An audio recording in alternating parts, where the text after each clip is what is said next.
Terus kemudian kondisi terakhir rumah sakit yang saya ketahui itu sebelum kami evakuasi ke selatan, mereka itu sudah mengancam kami, menelpon ke direktur rumah sakit Indonesia, yaitu dokter Atif, namanya Atif Kahlut.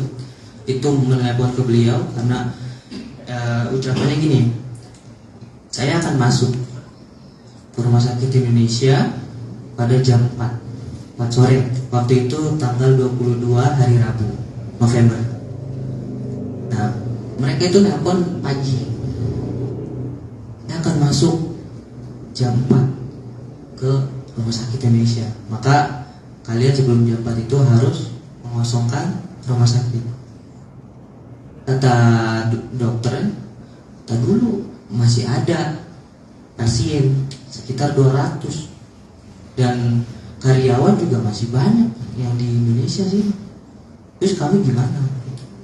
Udah, nanti saya kirim uang untuk mengevakuasi kalian. Begitulah kurang lebih percakapan mereka. Dan alhamdulillah mereka itu mengasih 4 bis waktu itu. Dan 4 bis ini hanya cukup, satu bisnya itu 50 orang, sedangkan pasien 200 orang. Nggak cukup, cuma hanya buat pasien waktu itu. Dokter Kahlut itu tolak, nggak, saya nggak mau, kurang. Udah, akhirnya di situ tuh genting waktu itu. Semua pada panik, semua pada khawatir karena mereka mau kemana. Yang kedua, mereka kalau keluar juga, tank-tank itu kurang lebih 500 meter dari rumah sakit Indonesia. Bahkan moncongnya itu yang yang panjang itu buat nembak itu tuh udah mengarahkan ke rumah sakit Indonesia. Kita mau keluar kayak gimana? Keluar sama aja mati di dalam. Jadi bingung waktu itu. Dan bahkan sebelum kita dievakuasi pun mereka juga udah berani nyerang ke rumah sakit. Kalau nggak salah di lantai 3 atau lantai 2 juga tuh, saya waktu itu kurang jelas lihatnya. Itu mereka udah berani menembakkan dari tank mereka sampai 12 orang tuh seketika syahid. Padahal 12 orang itu korban luka-luka dari agresi mereka sendiri waktu itu. Jadi mereka lagi istirahat di ruangan itu, seketika mereka dibom. 12 orang seketika mati.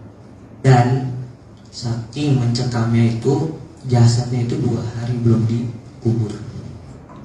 Nah, pertama mau dikubur di mana?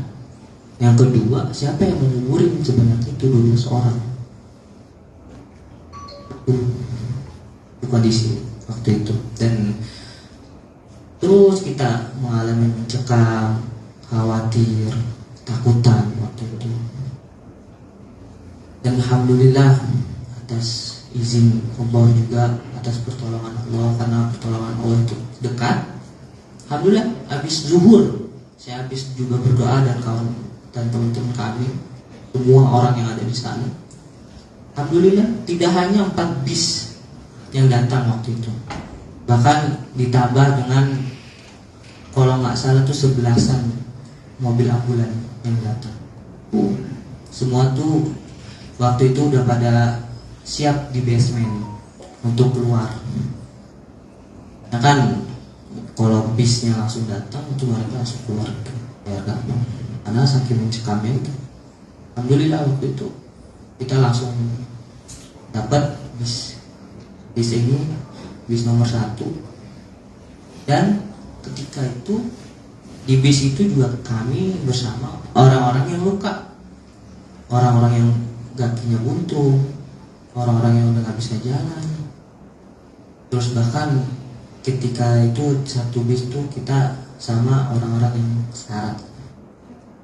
Jadi sebelum dinaikkan ke bis itu masih biasa, masih walaupun nggak bisa ngomong masih gerak. Ketika ditaikin ke bis itu dia udah nggak bisa gerak sama sekali aja begitu. Sepanjang perjalanan dia tidak gerak. Dia sekarang